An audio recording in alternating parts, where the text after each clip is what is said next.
mahirap na pamilya. Ang tatay ko ay nagtuturo sa pribadong paaralan at ang nanay ko ay nasa bahay lang. Sa pagtuturo ng aking tatay, minsan hindi nagiging sapat ang kanyang sinasahod sa pang-araw-araw na pangangailangan at panggastos ko sa pag-aaral. Nakapag-aral ako sa kolehiyo pero dahil sa kakapusan ng panggastos, napagkasunduan ng aking magulang na huminto muna ako. Third year ako na pahituin ako sa pag-aral ng aking magulang.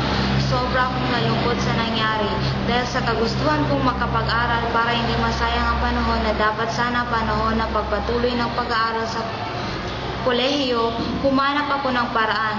Nagkataon naman na napag-alaman ko sa pinsan ko na dito daw sa Nurul Elm Academy Foundation Incorporated ay may mga nag-aaral daw na computer dahil sa TESDA.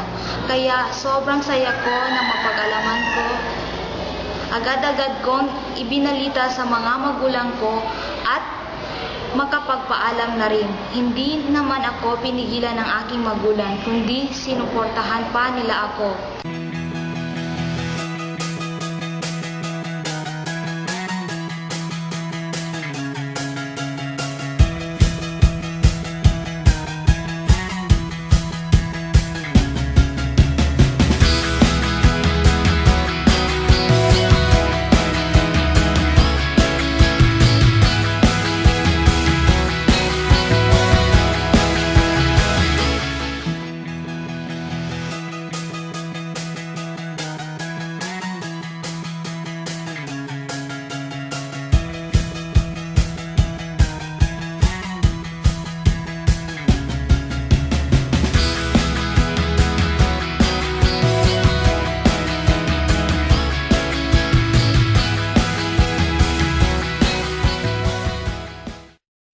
Dahil sa hirap ng buhay at dahil nagkaroon na rin ako ng sariling pamilya, kinailangan kong makahanap ng trabaho para matustusan ang pangangailangan ng aking pamilya at ng aking anak.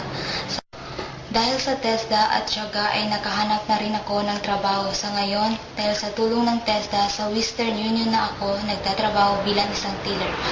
Ako si Fyrods Abu sa TESDA, sumaya ang buhay ko. Buhay niyo sasaya rin sa TESDA.